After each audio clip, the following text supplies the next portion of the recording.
Hola, bienvenidos a tu canal cristiano Biblia y Evangelio. Aquí te edificarás con estudios bíblicos, oraciones y reflexiones bíblicas que serán de gran bendición a tu vida. Así que anímate, dale like o me gusta, comparte y suscríbete a nuestro canal.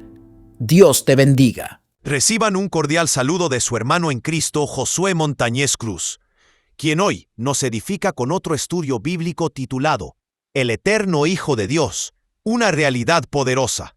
Este estudio bíblico está basado en el primer capítulo del libro de los Hebreos.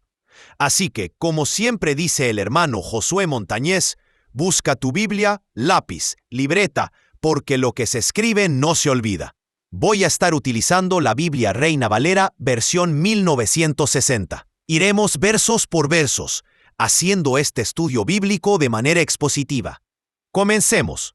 Hebreos capítulo 1, versículos 1 y 2 nos dice: Dios, habiendo hablado muchas veces y de muchas maneras en otro tiempo a los padres por los profetas, en estos postreros días nos ha hablado por el Hijo, a quien constituyó heredero de todo y por quien asimismo hizo el universo. De manera introductoria podemos decir que el libro de los Hebreos es un documento escrito a los judíos convertidos a Cristo que vivían en la diáspora, es decir, fuera de Jerusalén, quienes estaban desvalorando a Jesucristo o luchando con su nueva fe debido a la persecución del Imperio Romano bajo el emperador romano Nerón, que comenzó cerca del año 64 después de Cristo, y también bajo la presión de otros judíos que hacían fuerza para que estos creyentes volvieran al antiguo pacto, a la ley de Moisés, al sistema de sacrificios.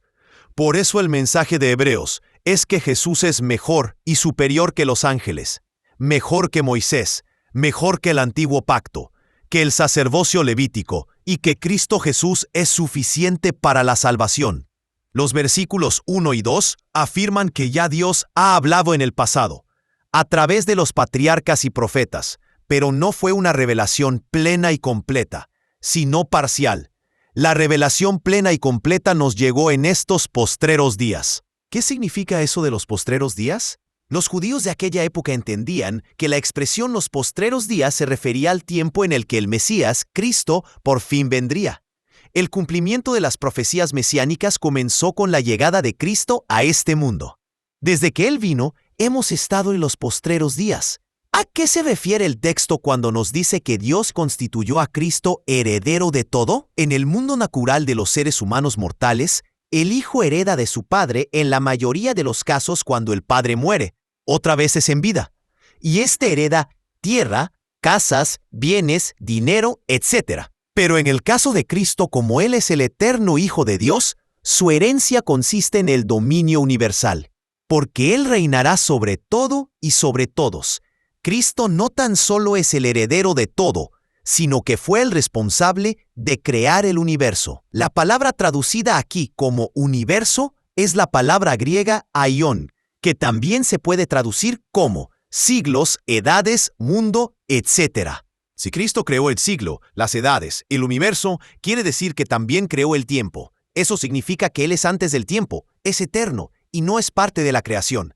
Y esto refuta totalmente la enseñanza herética de los testigos de Jehová, donde afirman que Cristo es un ser creado, la primera creación de Jehová, conocido como el Arcángel Miguel.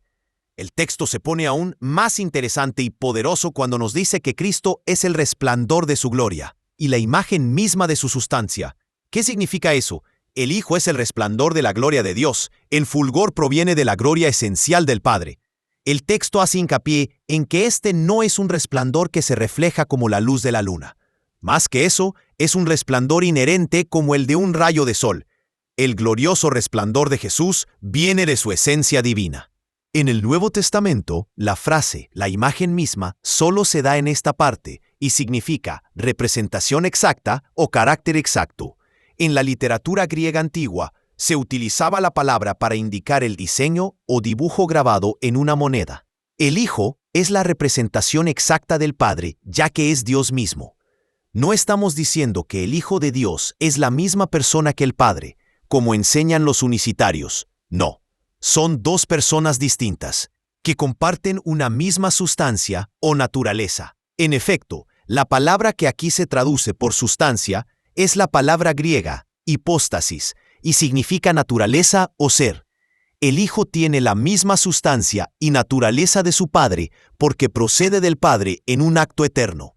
Muchas sectas y religiones afirman y postulan que si el Hijo de Dios procede del Padre, quiere decir que fue creado o formado en un momento dado por el Padre, tal y como lo enseñan los testigos de Jehová. Otros se van al extremo y dicen que Dios no puede tener un hijo porque Él es uno solo, y que además no tiene una compañera, diosa o consorte a su lado para procrear un hijo. Esto está plasmado en el Corán, el libro sagrado del Islam, donde dice en Sura 601, a Él se le debe el origen primordial de los cielos y de la tierra. ¿Cómo puede tener un hijo si no tiene consorte? Este es el problema de las sectas y religiones. Pretender que Dios es como los seres humanos, que se necesita al hombre y mujer para tener un hijo. Esto es una locura. Dios es infinito, incomparable, está fuera de toda lógica humana. Tratar de encajonar a Dios en nuestra mente finita para tratar de entender su naturaleza divina es misión imposible. ¿Por qué a la gente se le hace tan difícil creer que Dios puede tener un hijo sin haberlo creado? Que el Hijo procede del Padre, pero es un acto eterno. Tomemos el ejemplo del Sol. El Sol como astro representa a Dios Padre. Es la fuente de todo, el origen de la luz y el calor. Inaccesible directamente para nosotros. Si lo miras fijamente te ciega, como el Padre que habita en luz inaccesible, según 1 Timoteo 6:16. La luz del Sol representa al Hijo de Dios Jesucristo. Es lo que vemos del Sol, lo que llega a nosotros. Así como la luz revela y guía, Jesús es llamado la luz del mundo, Juan 8:12.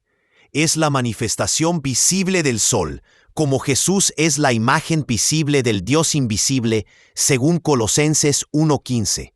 El calor del Sol representa al Espíritu Santo. No lo vemos, pero lo sentimos. Así como el calor del Sol transforma, conforta y da vida, asimismo el Espíritu Santo actúa en los corazones y transforma a los creyentes.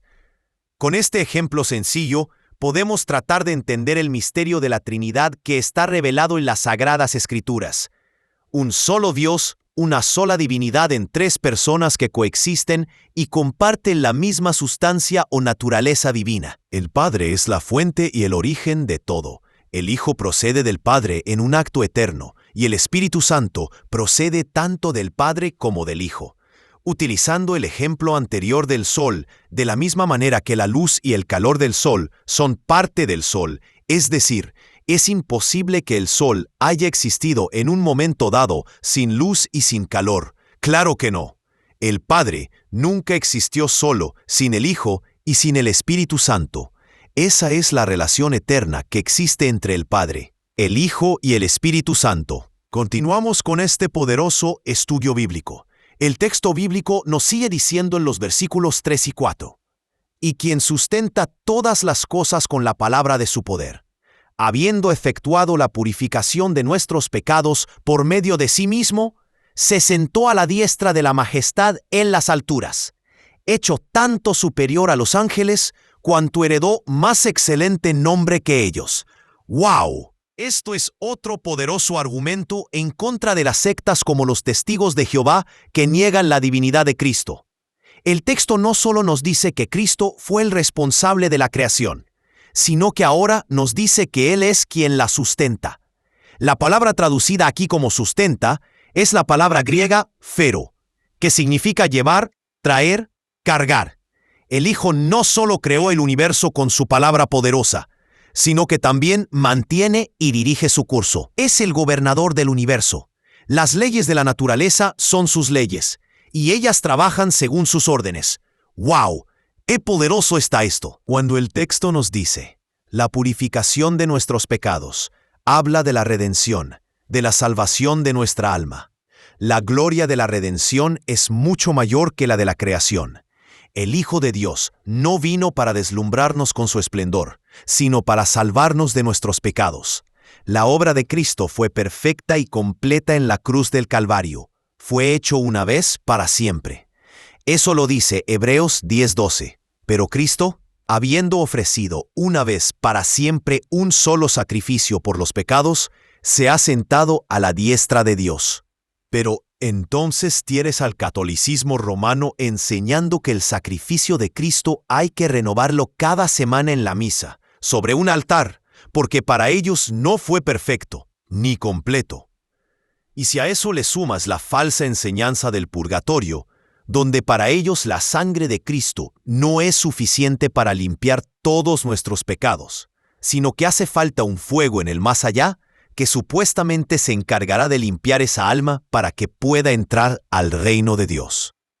¡Wow! ¡Qué clase de herejía! Están denigrando la obra de Cristo en la cruz. Están pisoteando su preciosa sangre y para el colmo están contradiciendo la Biblia. Ahora bien, cuando el texto bíblico nos dice que se sentó, es porque se está comparando a los sacerdotes levíticos con Jesús, nuestro sumo sacerdote. Los sacerdotes levíticos siempre estaban de pie delante del Señor. No había asientos en el santuario porque la tarea de los sacerdotes nunca se completaba. Siempre había más pecados que expiar. En contraste, Cristo se ha sentado después de ofrecerse como sacrificio. Sentarse indica que su obra de expiación se consumó. Por eso, antes de entregar su espíritu en la cruz, exclamó a gran voz: «Consumado es». Esta palabra en griego es tetelestai, que significa está cumplido, está completo, está pagado en su totalidad. Cristo no se sentó en cualquier asiento. Él se sentó a la derecha del trono de Dios. La derecha es lugar de honor, poder y autoridad que Él tiene junto a su Padre en el cielo.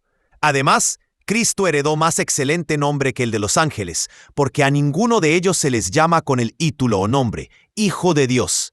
Este título o nombre es exclusivo de Cristo, el eterno Hijo de Dios. El versículo 5 dice: porque ¿a cuál de los ángeles dijo Dios jamás: «Mi hijo eres tú? Yo te he engendrado hoy, y otra vez, yo seré a él padre, y él me será mi hijo»? En este texto se están citando dos porciones del Antiguo Testamento, el Salmo 2:7 y el segundo libro de Samuel, capítulo 7, versículo 14.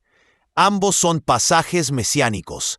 En el contexto judío, el Mesías de Israel era considerado Hijo de Dios. Cristo es Hijo de Dios de dos formas, porque es eterno y procede del Padre, y también porque al encarnarse vino a este mundo para salvarnos de nuestros pecados y convertirse en el Mesías esperado de Israel. Cuando el texto dice, «Yo te he engendrado hoy», no se está refiriendo a que el Padre creó o formó al Hijo. No, simplemente era la forma de aquellos tiempos de referirse a la coronación del Mesías cuando era constituido Hijo de Dios. En la coronación de un rey Mesías se recibía el derecho al trono de su Padre. En el caso de Cristo, vemos su coronación o exaltación como Rey divino, recibiendo la máxima autoridad y poder, a la diestra del Padre. El texto bíblico nos sigue diciendo: y otra vez, cuando introduce al primogénito en el mundo, dice: «Adórenle todos los ángeles de Dios». Ciertamente de los ángeles dice: «El que hace a sus ángeles espíritus, y a sus ministros llama de fuego». Este texto, al igual que el anterior que leímos, se está haciendo un contraste, una diferencia entre Cristo como Hijo eterno de Dios y los ángeles. El autor de Hebreos está comprobando que Jesús es superior a cualquier ser angelical, porque Dios el Padre le dice a su Hijo cosas que nunca le dijo a los ángeles. Además, en este texto, se está pidiendo que los ángeles adoren al Hijo de Dios, que lleva el título de primogénito. El título primogénito tiene dos significados: el primer hijo varón que nace en una familia, pero también se usa como título de jerarquía y autoridad.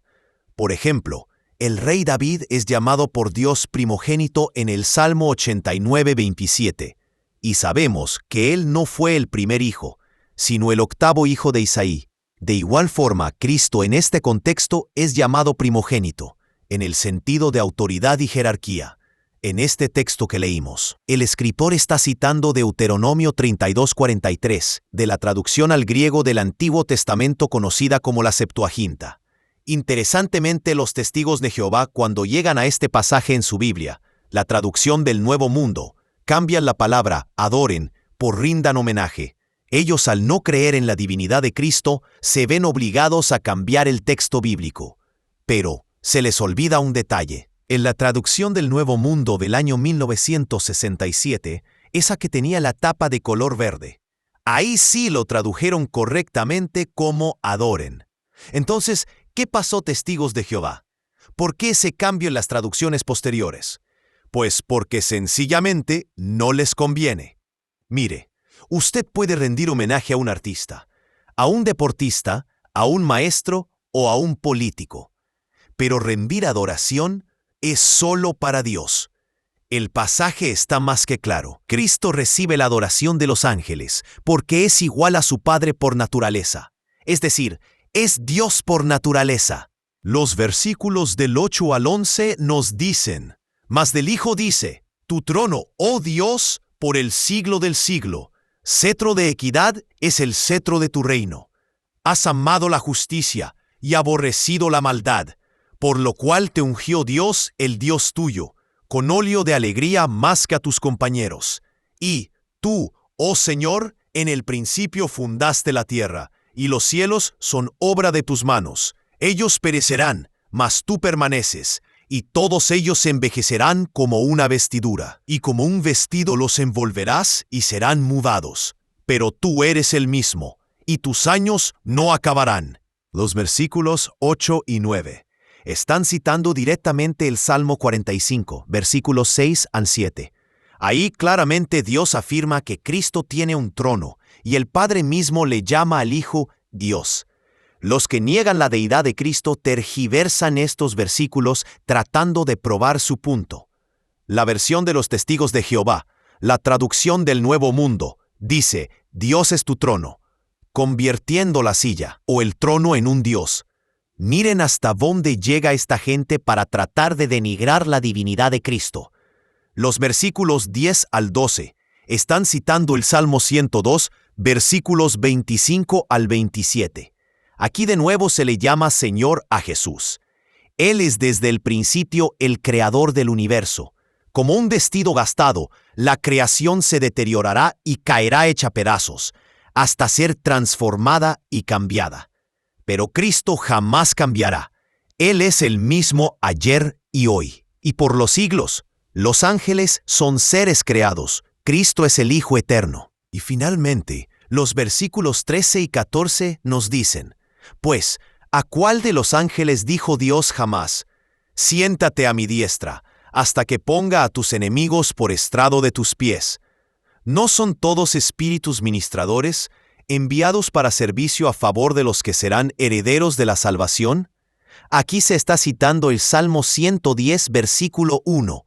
Este es un salmo clave en Hebreos, por cuanto en Hebreos 5:6 y en Hebreos 5:10 declara el sacerdocio de Cristo según el orden de Melquisedec.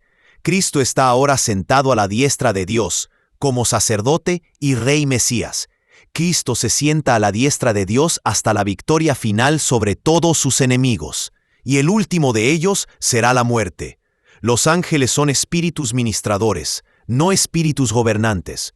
Su llamado es el servicio, no el dominio. Por eso el Hijo de Dios reina y domina sobre ellos y sobre toda la creación. Así que la próxima vez que alguien te diga que Dios no tiene un Hijo eterno, que Jesús es un ser creado, que no se le puede adorar, que Jesús es igual a los ángeles, igual a Moisés, ya sabes cómo responder con lo que aprendiste de este estudio bíblico. Jesús es y seguirá siendo el eterno Hijo de Dios, quien procede del Padre en un acto eterno, igual al Padre Celestial en sustancia y naturaleza divina. Él es el responsable de que toda la creación exista y siga su curso. Y Él, al igual que nuestro Padre Celestial, es merecedor de nuestra honra, gloria y alabanza. Será entonces hasta una próxima ocasión, si Dios así lo permite. Recuerda darle like o me gusta y compartirlo con otros. Dios te bendiga.